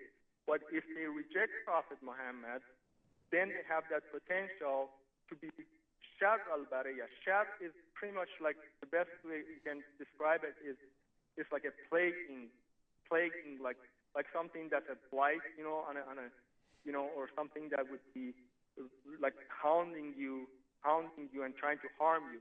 So that's what it's not. The translation is not as best as it could be when he says it's the worst of creation or creatures. It's shar al-bariyah means those they become like a plaguing and hounding and harming creation if they disbelieve. Those are my points. Thank you. All right, thank you, Manu. And let's go through those points very quickly, and then we'll go to our first Zakir Naik clip. You said, I think that 532. I think you're referring to 533. Maybe there are some different numberings of the Quran when it says to making war against Allah. That's 533 in most translations. I don't know if the Quran only Muslims have a different have the numbering system that's one off. The Ahmadis do. But you said that let's say 533 is talking only about making war against against Muhammad. Even in the historical context it's usually given, that doesn't fit. Now, you're a Quran-only Muslim, so you might reject these sources, but the stories that are usually involved in this verse, the story is usually the one about the people coming to Muhammad, and he tells them to go ahead and drink some weird stuff, and they go and they don't get better. And, well, according to the sources, they did get better, and then they rejected Islam. Doesn't make any sense. Obviously, Muhammad told them how to get better, how to get over their illness. They went and drank some stuff, and they didn't get better, and they rejected Islam. And according to some of the sources, they killed someone, and so this was the justification. But Muhammad burned out their eyeballs with hot nails and chopped off their hands and feet and left them out in the burning sun. Lots of the Muslim sources will say this is the sort of thing it's talking about. But let's go with best case scenario, right? Now, if all kinds of Muslims would say, it says, Manu, it says spreading corruption in the land or making mischief in the land. Let's go with the most extreme interpretation for your case, the best interpretation a Muslim could give, the one that would be least concerning to us. At the very least, if you have a military presence in a Muslim land, you qualify as someone who has to die. That's what you said, right? That was your position. It involves warfare, right? So if this involves warfare, then guess what? According to Islam, we're doing that. The United States is doing that. Great Britain is doing that. Australia is doing that. Why? Because we all have a military presence in a Muslim land fighting against Muslims. So all of us, according to your interpretation of this verse, where spreading corruption in the land only refers to fighting, going out and being at war with people, according to your interpretation, we're doing that, and so we're fair game. And I don't know if you would accept this. And if people don't know what we're talking about right now, when I say that Manu doesn't accept the sources, Orthodox Muslims, in other words, the vast majority of Muslims, 99-point-something% of Muslims believe in the Quran and the Hadith. So they take the Quran as authoritative, but they also take the Hadith, the words and deeds of Muhammad, as authoritative. Manu is from a very small sect of Islam that is regarded as heretical by most Muslims, who only believes in the Quran. He doesn't accept the Hadith or Muhammad's statements in the Hadith as authoritative for belief. Only the Quran. So since Manu only believes in the Quran, he can ignore Muhammad's interpretations of these verses. He can ignore how Muhammad's companions interpreted these verses. And so he can say, well, I think it means this. Whereas most Muslims would say, here's how Muhammad and his followers interpret it, therefore I'm stuck with that. So going with Manu's interpretation, we'd have to say the United States falls into that category. Great Britain, Australia, a bunch of other countries all fall into that category of people who have to die. But also for Orthodox Muslims who accept what Muhammad taught in the Hadith, if you support a military, we talked about this yesterday, if you support a military financially, you are as responsible as the military. So according to 533 of the Quran, according to Manu's interpretation of 533, if you're fighting against Muslims, according to 533, you have to die. You have to die. That's a death penalty. And according to other Muslim sources, according to Muhammad, if you support those who are fighting, if you pay their bills, then you qualify for the same punishment, which is death. So according to Islam, Muslims can come and kill me right now because I pay taxes. Muslims can come and kill me right now because I pay taxes and my taxes pay for the military. So according to the best, most peaceful interpretation we have of this verse of the Quran, I still die. Any of you other Americans out there, you still die. The 9/11 attacks were still justified according to Manu's interpretation of this verse, not even according to mine. Now, if we go towards how most Muslims would interpret spreading corruption in the land, that would refer to all kinds of things. Spreading a non-Christian religion, that's why you'd get killed for spreading a non-Christian religion in a Muslim land. Here's the verse that justifies it, one of the verses that justifies it. Apostasy, leaving Islam, that's why you get killed for apostasy. You're spreading corruption. You're setting a bad example for people. All of the things that we look at and say, how can Islam teach it? That's what's justified in this verse.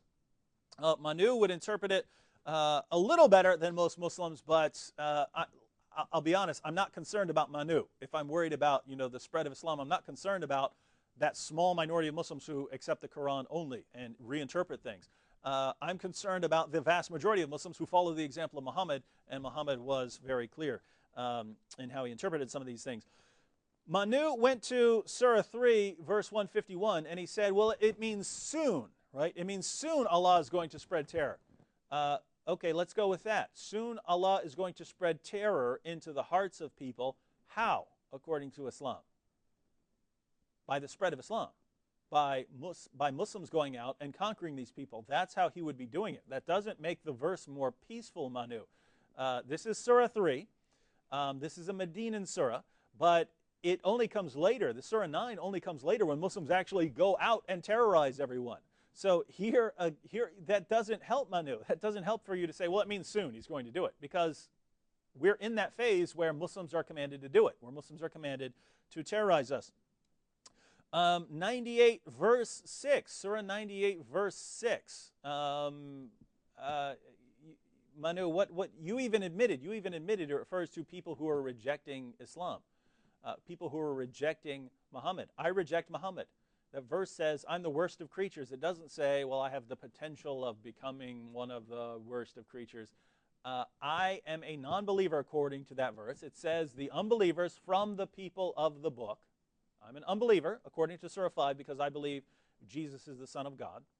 And according to Surah 98 verse 6, the unbelievers from the people of the book, that's me, according to Islam, we are the worst of creatures. Translate it however you want, it's not good, and we're not on the same plane as Muslims who are called the best of peoples. So Manu, you might be able to work a little bit since you're ignoring and denying other Muslim sources, but it's not much better, and it's certainly not what Yusuf Estes or Zakir Naik are saying. Speaking of Zakir Naik, let's go to a couple of Zakir Naik clips real quick, and let's go to our first Zakir Naik clip. We'll see how far we can get. We've got a little over 20 minutes left. There's a great misconception as far as jihad in Islam is concerned. This misconception is not only amongst the non-Muslims, it even among the Muslim. They think that any war fought by any Muslim for any reason, whether it be for personal gain, whether it be for fame, whether it be for money, any war fought by any Muslim is jihad. Jihad does not mean any war fought by any Muslim. Jihad comes from the Arabic word jahada, which means to strive, which means to struggle. In Islamic context, it means to strive against one's own evil inclination. It also means to strive to make the society better. It also means to strive in the battlefield in self-defense. It also means to fight against tyrant and oppression. Jihad basically means to strive, it means to struggle. Well, Zakir Naik gives his sort of defense of jihad there. We're going to go through these quickly because we can get to them all. I want to get through 3 clips from Zakir Naik to kind of give you his overview. He says pretty much the same thing in all kinds of videos whenever he addresses this topic. So in getting to these 3 quick clips, we'll get his general approach. We can always go into more detail some other time. His first point is that jihad doesn't mean holy war. It means to strive or to struggle. And so it can mean all kinds of things. It can mean an inner struggle. It can refer to fighting people in self-defense, things like that. Yeah, that's true. But Muhammad told his followers what the best type of jihad. So jihad just means struggle. And just as you can have all kinds of various struggles, you can struggle with your own sin. You can struggle to preach the gospel or something like that. You can have all different kinds of struggles. But there is the best kind of struggling. There is the best kind of jihad. And Muhammad, not me, not Zakir Naik, not Yusuf Estes, not Manu, Muhammad explained what the best kind of jihad was. And what was it? Well, let's read 2 hadith. Sunan Ibn Majah, number 2794.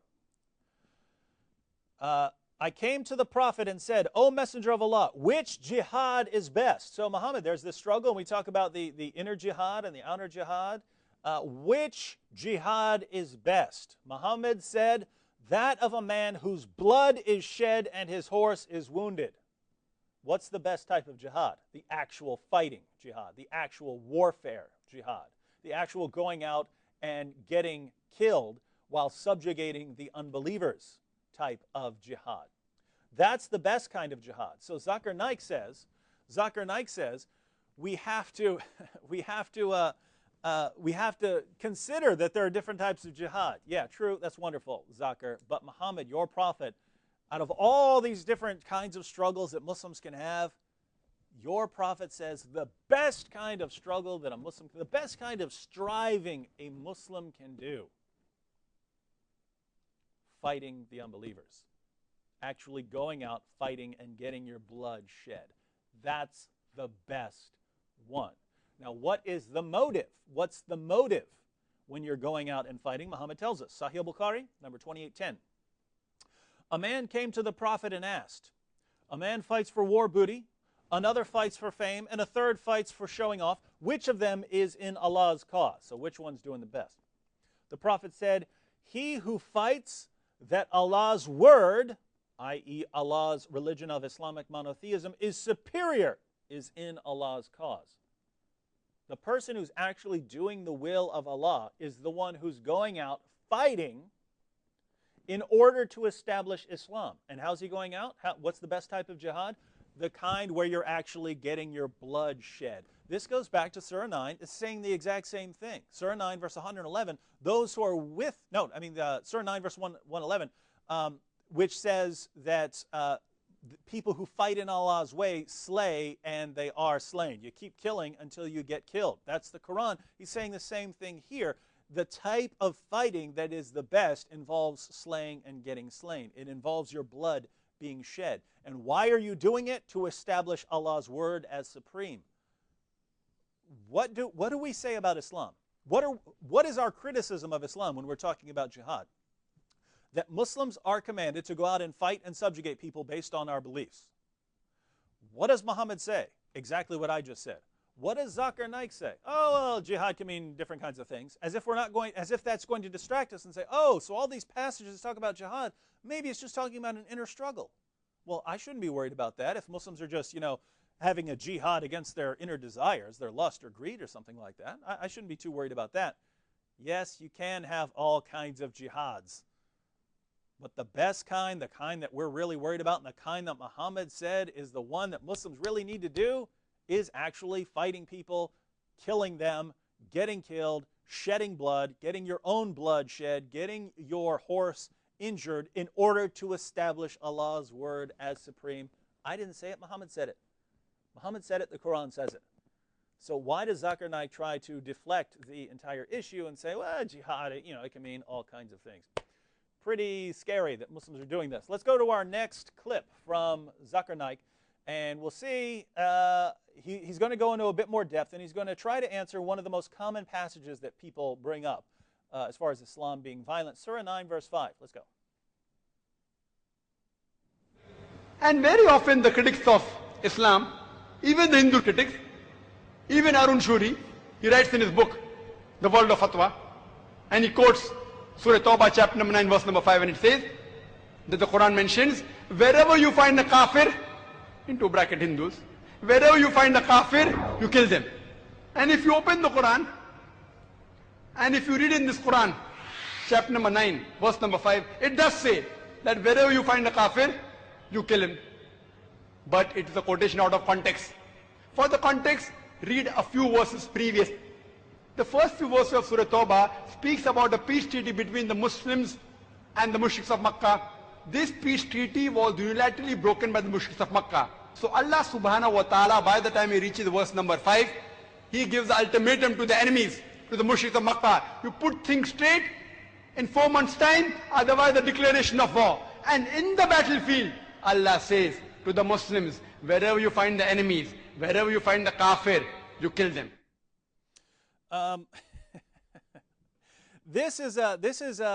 We saw Yusuf Estes. We saw his approach. His approach is to change the question and to go to a different part of the Quran that doesn't give any answer.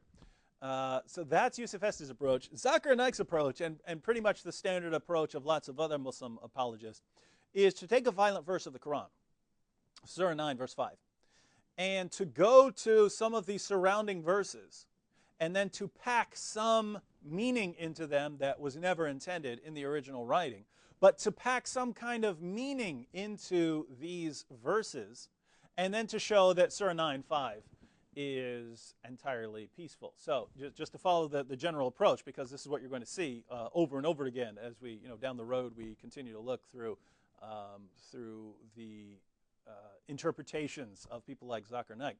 Again, take the verse that commands something really bad, slay the idolaters wherever you find them, and we say go to some other verse in the general vicinity, and then he says, and here's what that verse means. And if you're talking to people who don't know how Muhammad's companions interpreted the verse, what it meant in its historical context, you say, oh, that's what the verse means? Oh, okay, no problem then. That's just peaceful. Now, I would love to go to, I brought it, but we don't have time to go through Ibn Kathir's commentary on chapter 9, verses 1 through 8. I'll probably make a video about this, since I promised in one of my YouTube videos to make a video about these opening verses of Surah 9. But we don't have time to go through the commentary now. We're almost out of time. So I'll just give you a general idea of what this passage is talking about, not according to me, according to Ibn Kathir and the early Muslim scholars and the early Muslim and Muhammad's companions. What you had, according to the historical context, so this is what was going on in the historical context. Muhammad didn't want to take the Hajj to Mecca. So this is, he conquers Mecca, and he can now do what he wants. Muhammad didn't want to take the pilgrimage because the pagans still circled the Kaaba naked. And so he sends his followers, he sends Abu Bakr and Ali to inform them that this is your last pilgrimage. You're not coming next year. You're not coming next year. And then he announces the abolition of all treaties except for a certain kind. And so what you have is Muslims are given 4 months. I mean, non-Muslims are given 4 months. This is the standard. This is the standard interpretation. Matter of fact, I'll tell you, there are two major interpretations. One is that this verse of the Quran, Surah 9, verse 1, completely annulled any treaties that the Muslims had with the unbelievers. I don't think that one fits as well, because later on it says you have to keep your treaties. So we'll go with the actually nicer interpretation of this. And here's the interpretation, not according to me, according to Islam's commentators and according to the historical context. You had 3 categories of people. You had people who had no treaty with the Muslims. So these are people who had no treaty. In other words, you have a treaty, we're not going to hurt each other. Some of the pagans had no treaty with the Muslims. They had no agreement. This passage of the Quran announces to them, you've got 4 months. You've got 4 months to figure out what you're going to do. After that, we're going to kill you. If you're still here and you're still a pagan, we're going to kill you. Then you had another group who had indefinite treaties. There was no set time limit, right? So we have agreed we're not going to fight each other. We set no time limit on them. We set no time limit on our peace treaty. For those people, they were limited to 4 months as well. You've got 4 months. We didn't set any dates. Now we're setting a date. You've got 4 months. And the other group, this is according to Ibn Kathir's commentary, the other group were people who had a treaty that was set for a certain amount of time. In other words, if we agreed to 5 years, or if we agreed, as some had agreed to, a treaty of 10 years, we will finish that treaty. So a couple years had already gone by. We're going to have our treaty until the end, provided you don't do anything against Islam. And the passage even shows later on that it even involved criticizing Islam. If you criticize Islam, the treaty was broken. That's in the same passage. Keep reading. If you speak against Islam, if you disapprove of Islam, if you say something critical of Islam or of Muhammad, treaty is over, we're coming to kill you. So this passage lays down a verse, slay the idolaters wherever you find them. Who is it referring to? After a 4-month period, anyone who didn't have a treaty with Muslims would be killed. Anyone who had an indefinite treaty, that was over after 4 months. And the only people who wouldn't be killed, were the people who had a treaty for a set amount of time, a year, 2 years, 3 years, something like that. But it's a set amount of time, and this passage tells Muslims you have to honor that treaty, provided they don't do anything against Islam, criticize Islam. They just go over, live quietly in their house, never speak against Islam. Okay, honor the treaty until the end of it. At that point, then Surah 5 would apply. I mean, Surah 9:5 would apply. You kill them. That's the historical context. That's Ibn Kathir's commentary. What does Zakir Naik say about this passage? According to Zakir Naik, what this passage really means is, if you read it in context, and that's why I say you have to watch what meaning he packs into this text. Let me read it. Chapter 9, verse 1. Freedom from all obligations is declared from Allah and His Messenger to those of the mushrikun, the polytheists, the pagans, with whom you made a treaty. What does this say? It doesn't say people who violated the treaty, now you are going to fight them because they violated your treaty and attacked you. It's not what it says. It says freedom from all obligations from Allah and His Messenger is declared to those people that you made a treaty with. And that's why some Muslims interpret this as there are no more obligations with any of the pagans. Any treaty was absolved. But you have just a couple of verses later, it's kind of incoherent the way it contradicts itself, but just a couple of verses later, you have Muslims being commanded to honor their treaties. And so the way of reconciling these passages is that the people with the indefinite treaties, the people with no treaties, they've got 4 months and they're dead after 4 months. And then you have the people who had a treaty for a certain amount of time. Muslims had to honor that treaty until the end of it, provided they don't speak against Islam. And after that, they'll be killed. That's what it means in its historical context. If you listen to Zakir Naik, what does it mean? It means people had violated their treaty, and Muslims are going to fight them because these people were attacking Muslims. Islam had already won. Islam had already won against the pagans in that area. There was no army marching. There were no armies marching against each other at this point. These were. Now you have the unbelievers left, the pagans who are left over after we've conquered them. And what does Muhammad command? You've got 4 months, and then you're dead. Unless we had a treaty with you for a specific amount of time, and then after that treaty is up, then you're dead. That's what it means, not according to me, according to the Muslim sources. Zakir Naik, oh, it's this army that's coming out and attacking the Muslims, and the Muslims are told, hey, you can defend yourselves. The Muslims already knew they were allowed to defend themselves. That was years earlier. They were told they could defend themselves. So what's this passage saying? This passage is saying something very, very different from what Zakir Naik is declaring. And in saying this, he's either totally ignorant. He's totally ignorant of the historical context, in which case, why is he attacking other people in saying they're taking it out of context? He's either totally ignorant of the context, or more likely, he knows what the context is. He knows what these verses are saying, but he knows that his audience doesn't know. He knows that the people who are watching and listening to him, the people who don't know much about Islam, both Muslims and non-Muslims, who haven't read Ibn Kathir, who haven't read the early Muslim sources, people who don't know this, he can say whatever he wants. And he makes it sound like one of the most violent verses of the Quran is just talking about self-defense. When in reality, this is a passage of the Quran saying, for most of you people, you've got 4 months. For the couple of you that had a treaty for a specific amount of time, you've got till the end of that treaty. After that, you're all dead. You are all dead if you do not convert to Islam. Horrible, horribly violent passage. Zakir Naik represents it as self-defense. But he's not done. He's got one more trick up his sleeve.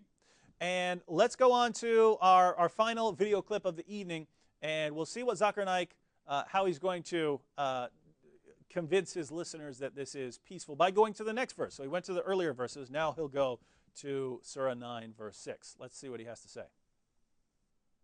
This verse of the Quran is talking about the battlefield. When the Muslims are fighting for truth, against falsehood, against the enemy, if they come to attack you, don't get scared, kill them. Any army general, to boost up the morale of the soldiers, will say that kill the enemies. He will not say that let the enemies go. So Quran speaks the same. And Arun Shuri, after verse number 5 of Surah Tawbah, jumps to verse number 7. Any intelligent person knows that verse number 6 has the reply to his allegation. Verse number 6 says that if the enemies, if the mushriks want asylum, don't just let them go. Escort them to a place of security so that they will hear the word of Almighty God. The most generous army general today will say that let the enemy go. Which army general today will say that escort the enemy to security? That is what the Quran says.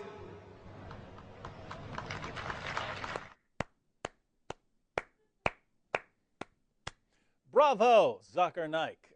Wonderful performance there. People were clapping for it. So here's Zakir's explanation.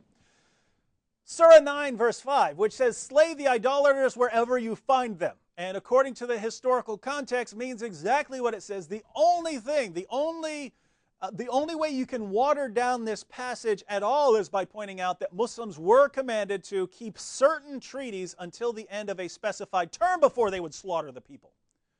Other than that, this is a totally violent, bloody passage.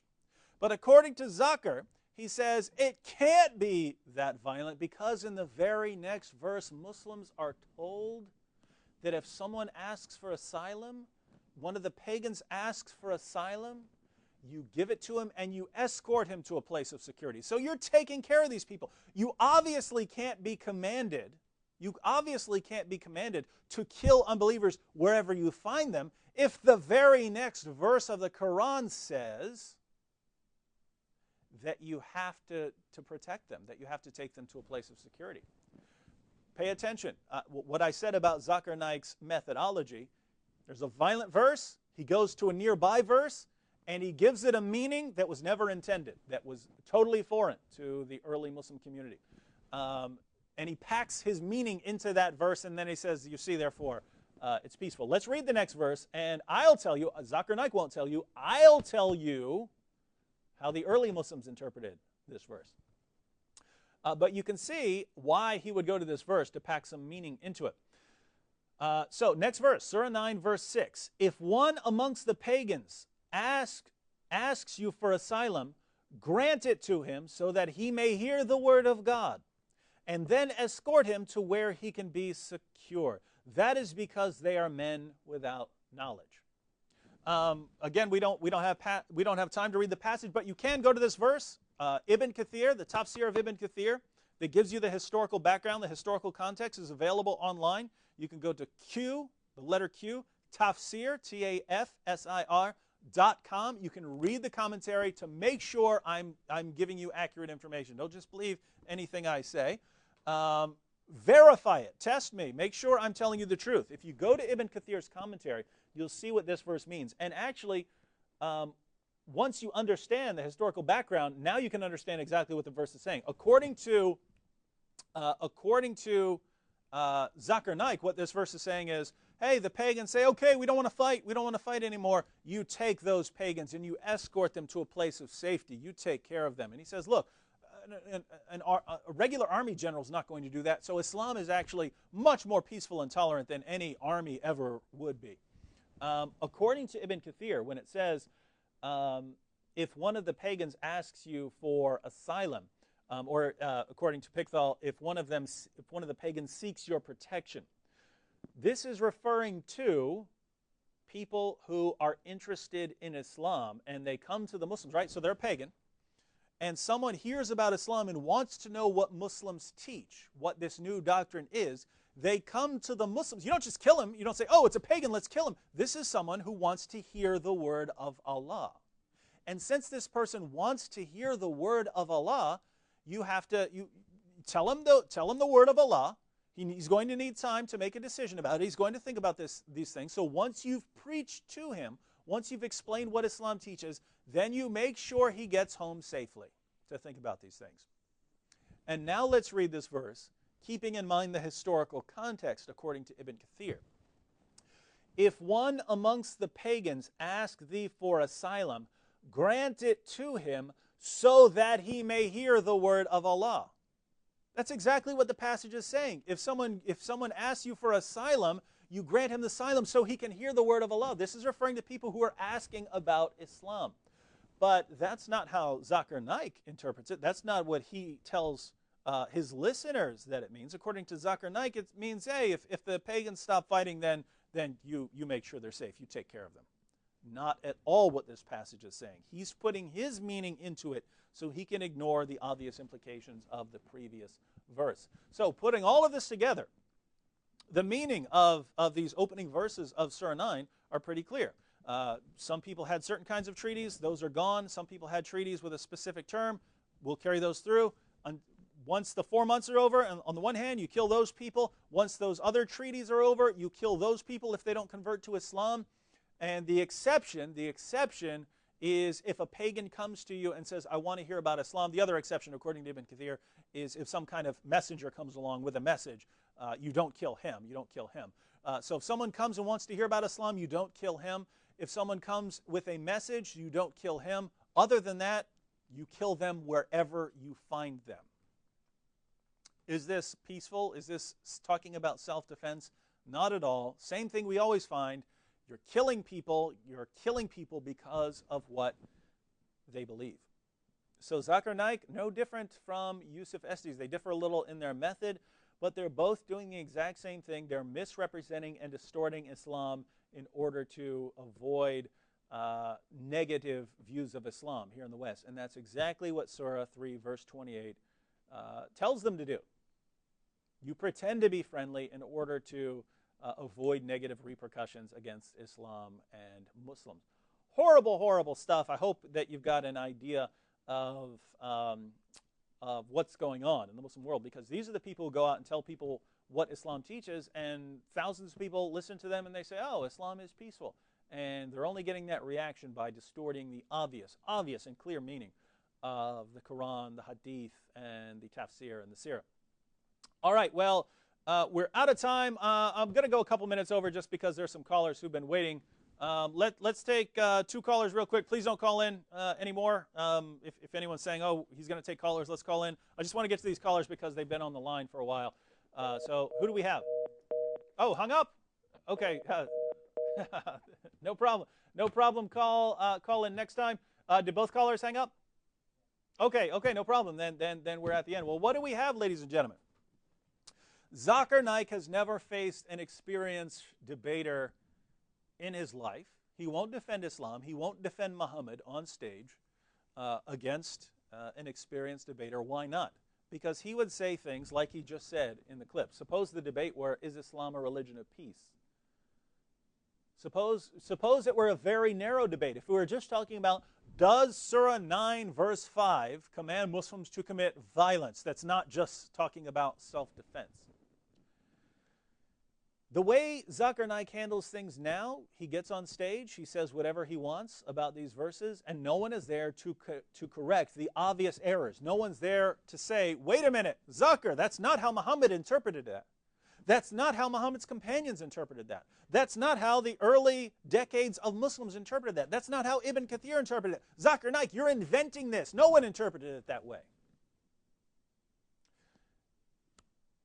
He doesn't want anyone like that on stage with him. He doesn't want anyone that's going to tell the truth about Islam and expose his deception on stage. And that's why he has the format set up like he does. Same thing with Yusuf Estes. Why won't Yusuf Estes debate anyone? What would happen if he stood there and he quoted Surah 5, verse 32, to show that according to Islam, anyone who kills a man, it's as if he killed all mankind? What would happen? He would be thoroughly exposed. So in order for Muslims like Zakir Naik and Yusuf Estes to keep their prestige, in order for them to convince people that they're really defending Islam, that Islam is reasonable and that they're Islam's great defenders, they have to avoid people who know about Islam. They have to avoid people who can expose them. That's exactly what they're doing.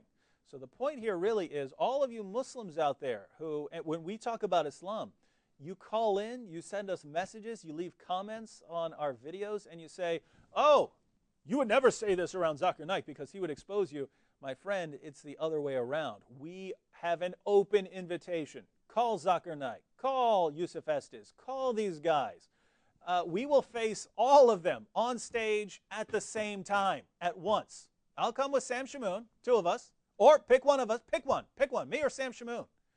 We'll take on all of your greatest apologists at the same time. Why? Because any debate about Muhammad or Islam you're going to get the same result. It's going to be me or Sam or both of us or something on stage quoting your sources to you, saying this is what your religion teaches, and it's going to be Islam's defenders on the other side of the stage trying to avoid what Islam teaches, making things up, changing the subject, going to different verses of the Quran that have nothing to do with the topic, putting their own meaning into the text that totally contradicts the early Muslim interpretations. That's what that kind of debate would be. And that's why these debates are never going to happen. Zakir Naik's never going to face us. Yusuf Estes is never going to face anyone. It's just not going to happen. And you need to think about why. Why is it that one side is saying, let's get together, let's do this, and the other side is hiding? Why is that? Why wouldn't the side that's interested in truth be the one who says, let's get together and discuss this?